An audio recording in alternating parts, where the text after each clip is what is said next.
Paul Albert was born on April 18, 1923, in Wilkes-Barre, Pennsylvania. He is currently happily married to Betty Albert, and as of the 18th of April, 2012, he is going to be 89 years old. Mr. Paul Albert moved to Lebanon when he was in high school and ended up staying there, where he currently resides today. Mr. Albert played basketball every season of the year in high school. He spent too much time playing ball and not enough time reading chemistry books and math books.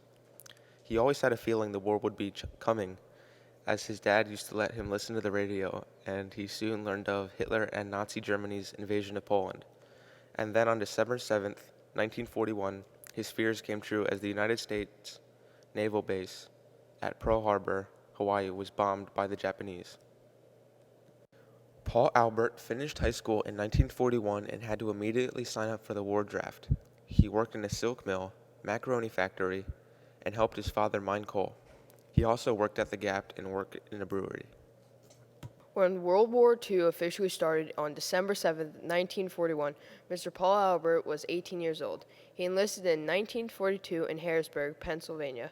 He joined the Army Air Force because he saw a sign up that said, "Be a sergeant in 6 weeks," and that sounded pretty good to him. Mr. Albert had a couple of friends who joined up with him and stayed with him through basic training and all the way up until they shipped out for England. Mr. Albert said his basic training was fun because he got to go to many places such as Miami Beach, Florida, Las Vegas, Nevada, Amarillo, Texas, Salt Lake City, Utah, and Sioux City, Iowa. Mr. Paul Albert was a smart man. He listened and picked the service he wanted, which was the Army Air Force, before he was drafted and put somewhere he did not want to go. Mr. Albert got to attend basic training at a beautiful Miami Beach, Florida, where he and other enlisted men stayed in a lovely 8-story hotel. He did most of the training in a park at Miami Beach, and he describes it as not being that bad at all, but very exciting. Mr. Albert didn't mind basic training at all. In fact, he liked it.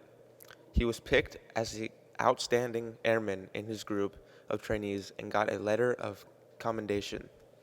Mr. Albert was well liked, as he says he made a lot of friends.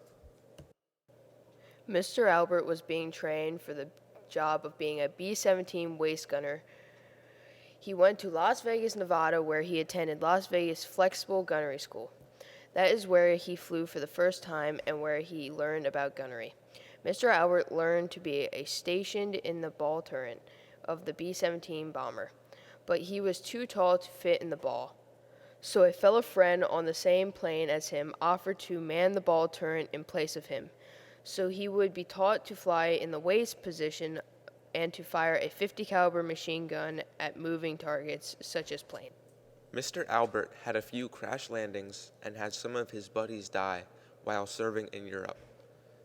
But most of his missions, as he would later say, were milk runs, which meant they were easy. Some of his missions, though, were deep penetration missions into dangerous places like Berlin, Germany, and Munich, Germany. He said that Munich was one of his worst missions in terms of flak and other dangers.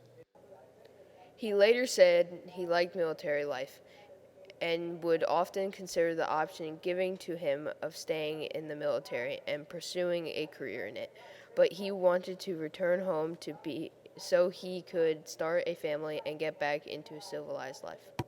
At the end of the war, Mr. Albert would stay and become an instructor in the Air Force for a while before going back home. Once he returned home, he would become a teacher.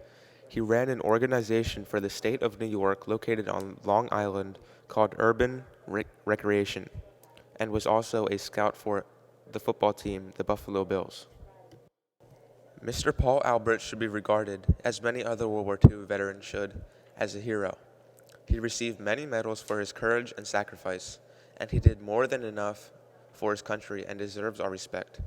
Some of his medals were the European Campaign Medal, the African Campaign Medal, and the Distinguished Flying Cross, issued for bravery on the war front.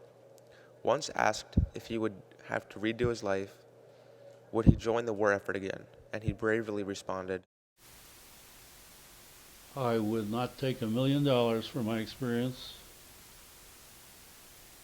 and I don't want to do it over again. But if we were ever in the same situation, and I was young, I would absolutely no reluctance to go into the service.